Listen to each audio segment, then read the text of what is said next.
Deschênes pour une autre capsule, intégrer les technologies au secondaire. Je vous parle de Flipgrid, une application chouchou durant la pandémie. On pourrait même peut-être dire qu'elle a été rescapée par la pandémie, donc cette application-là qui a été abondamment utilisée. Elle met en vedette les élèves qui vous envoient leurs réponses vidéo. La vidéo aide souvent à surmonter des difficultés à l'écrit, c'est ce qui tend à être prouvé sur le terrain. Donc, c'est des choses qui ont été notées par beaucoup d'enseignants, les difficultés à l'écrit au niveau des explications, des raisonnements, de l'expression de compétences. Je vais vous parler de Flipgrid sous trois aspects. Donc, comment on connecte un nouveau groupe à son ENA, création-réception d'une tâche visuelle de l'élève. J'ai 5 minutes pour le faire. Je suis avec Loom. Alors, on s'en va sans plus tarder sur Flipgrid. Euh, par un petit exercice de magie. Donc, je vais me loguer, me connecter via mon adresse Google. On peut le faire aussi par l'adresse Microsoft. Une fois que ce sera fait, une fois que je serai connecté sur l'application, je vais me créer un nouveau groupe. Donc, je vais cliquer sur plus ici. Donc, le groupe de test, je vais l'appeler groupe de test 2.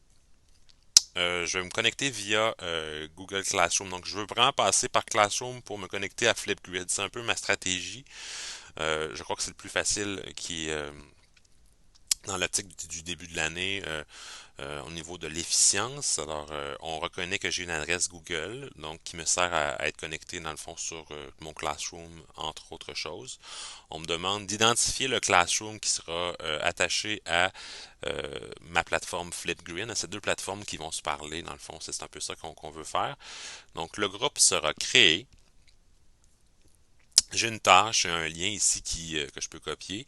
Ce qui est magique avec Flipgrid, c'est qu'on fait la connexion, on nous propose des liens vers Teams et vers, on n'a qu'à cliquer pour le partage. Comme j'ai déjà dit, je m'en vais dans Classroom. Donc dans Classroom, j'aurai ce lien-ci qui je vais devoir terminer. Donc c'est le groupe Histoire du Québec. Ce sera un devoir. Donc Flipgrid vient de préparer un lien. Les élèves pourront répondre à ce devoir-là ou devront. Euh, donc, on pourra le voir ainsi. Donc, voici Daniel l'enseignant dans son Classroom qui vient de publier un devoir. Voici, si on va ici au niveau de Daniel l'élève, on pourrait faire une mise à jour pour le voir apparaître. Euh, et ce qui va m'être demandé, c'est de répondre à une question. Donc, et ce faisant, donc le devoir 2 est ici. Dans le classroom de l'élève et en cliquant sur le lien, ça m'amène sur la plateforme Flipgrid et où je pourrai répondre à une question et on verra la suite là. Je ne vais pas trop vendre le punch. On me demande en fait de me présenter. Alors je vais faire add a vidéo, donc je vais ajouter une vidéo en guise de réponse.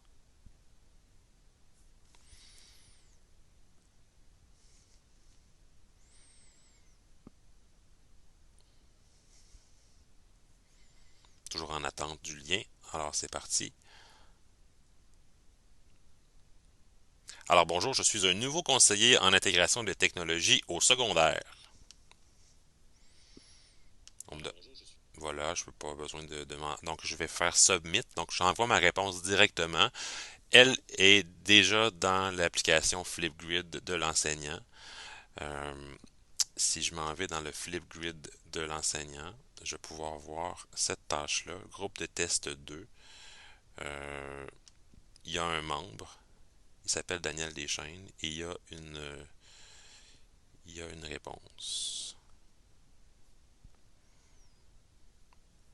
Donc la réponse, elle est ici.